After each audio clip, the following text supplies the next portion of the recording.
I found my stepsister's diary, and this was written in it. I woke up in the hospital with a sister I'd never had. Now, I wish I had stayed in the coma. All I remember from the crash was the sound of screaming metal.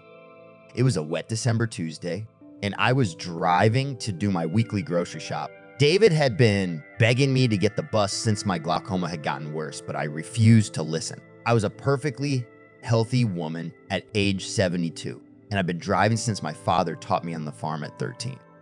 David is gonna think this was all my fault, but I'll just make him read the police report. The other driver sped a red light and slammed into me side on.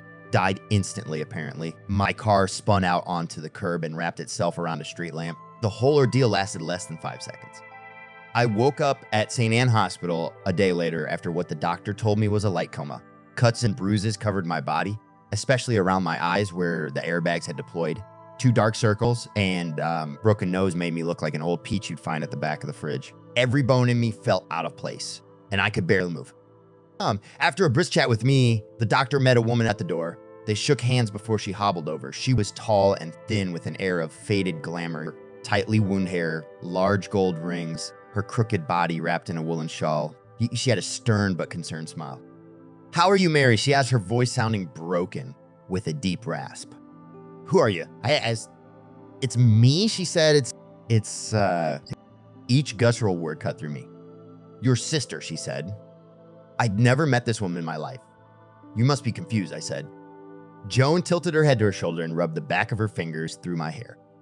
"Oh dear, I think you're the one who is a tad confused. That you've been in a nasty accident," she said, the pleasantry of her words undercut by the chainsaw of her voice. It was then I noticed the cracks in her glamour. Her eyes were round and bulbous in a state of constant alarm. Her jaw hung lax, revealing the bottom of yellowing teeth. The white powder she used on her face did little to smooth out the wrinkles on her skin. As she leant over to kiss my forehead, a dank, boggy stench seeped into my broken nose. "I'm so glad you're okay," she whispered. I raised my arm, sending shooting pains up to my shoulder, and pushed her away. It was an exhausting endeavor, and once the woman stepped back, my arm flopped down to the bed as I gasped for air. "I don't have a sister," I said, straining to get the words out. "The guy you hit died," she said, lifting the shawl back over her shoulder, the beads around her wrist clacking together as she did so. "I want to talk to my son," I said. "David would be able to sort this mess out. He was logical like his father. May he rest in peace. David lived in Europe doing something with the internet. I didn't understand any of it, but it gave my 2 granddaughters a life I could have only dreamed of. We didn't see eye to eye too often. I was too emotional, too reckless for David's tastes. Again, much like his father, but I needed his sensibilities now. David's arriving tomorrow, flying back from Zurich. Just for you," said the crooked woman. "I don't want you here," I barked. "I don't know you." The crooked woman pursed her lips and wandered over to the side table. She grabbed a plastic cup and filled it with water. "You're acting like the princess of Apple Tree Castle."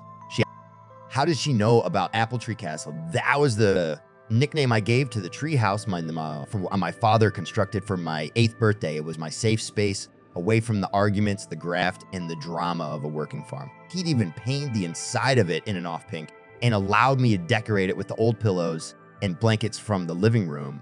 I'd spent many summer evenings listening to the gentle rustling of the trees. That was until one of my school friends, a girl I can no longer remember, fell from it and seriously hurt herself.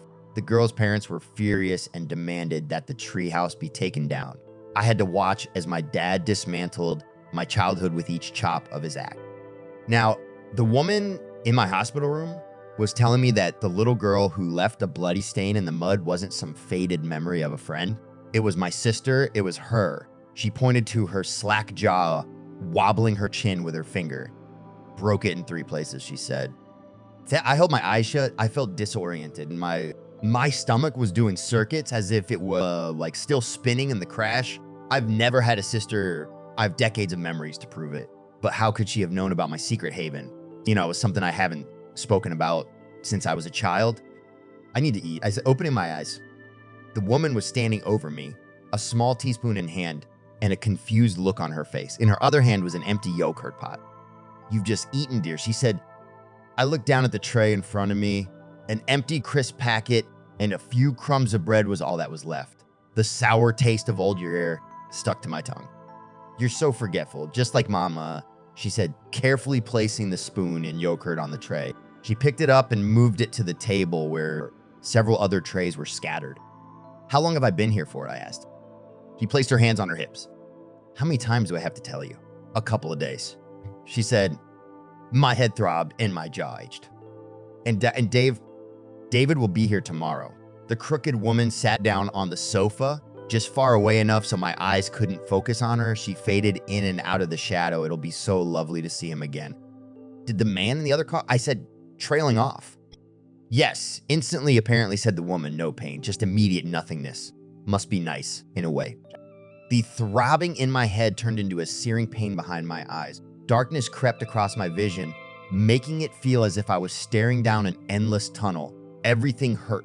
I wanted to be free of this pain, of this awful place. I yearned for nothingness, but I was trapped here with this woman. My sister, I thought I'd been alone for so long, my entire life, but she has supposedly been with me every step of the way. She should understand me better than... What was Dad's nickname for me? I asked. Minnie, like the mouse, said the darkness. Is that right? I didn't remember no anymore. I'm so tired, I said, then sleep. Tell me about Mom and Dad, I said, shutting my eyes. She began, but it was like she was describing my parents from an old photograph. Her words were blurry and unfocused, with small details that felt off. She said that our father had a crook in his nose, but I'd never noticed it. And our mother's parting in her hair was on the left, not the right, as I remembered. Was that right? Had I just not paid them all that much attention, too busy wrapped up in my own drama and emotions? She moved on those stories of our winter getaways, driving up to Scotland in the rundown VW camper van. Although it wasn't a VW, it was a Ford. I remember the little blue logo on the bumper. We went to our favorite campsite, Edinburgh, but I've never been to Edinburgh. Dad used to say it was too expensive, so we drive further to Glasgow. Our dog Remy, or was it Timbo, loved to sit with us in the back seat. These stories were almost true, so close that I wish they had been, that I had sister, that this whole mess made sense. All I remember from the crash is the sound of screaming metal. I woke up in complete nothingness. Is this what the other driver felt as his face passed through the steering wheel? But the dull green light of the fire alarm brought me back to my hospital room. Dark shapes began to appear as my eyes slowly got used to the dark. The stories had stopped, but they'd been replaced by something more sinister. Slow gurgling breaths came from the darkness, like the sputtering engine of an idle camper van.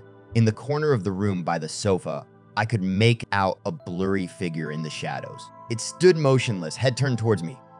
You're not my sister, are you? I murmured. The smell of sitting water and mud crept from the darkness, but the figure remained still. I am now. I kicked off my dove, slapped my aching hand against the cables jabbed in my arm, and yanked them out. I had to leave, escape the darkness. The machine let out a digital scream. Its screen lit up, casting stark shadows across the floor in front of me and barely illuminating the door at the other end of the room. The shadows undulated around me. Was it from the screen or the crooked woman creeping closer towards me? I dropped my naked feet down on the cold tiles, barely steadying myself. My vision blurred and the stabbing pain behind my eyes returned. I thought I was about to throw up, but instead I took my first step forward, then a second. Slowly but surely, I headed towards the door. Each step felt heavier than the last. Don't came gargling whisper. A dark blur moved around the corner of my eyes, a hand outstretched. I felt a moist touch brush against my left shoulder. Pops and crackles erupted in my chest as my breaths became strained. They were turning thick and humid. My voice rasped as I struggled towards the door. It was like I was drowning in my own bile. I fell to my hands and knees. My body was failing me. I spat on the floor and tried to continue on, but I collapsed in a few seconds. I felt the wet moisture crawl across my body as something whispered in my ear. It's okay, you're here now. I jolted awake back in my hospital bed.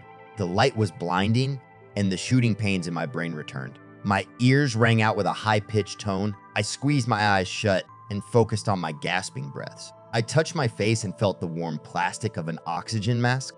I was safe. After a few seconds, my breathing slowed, but the pain and screams in my ears remained. I opened my eyes to see David sitting on a chair by the door, fiercely talking on the phone. He hadn't noticed me waking up. I looked around the room.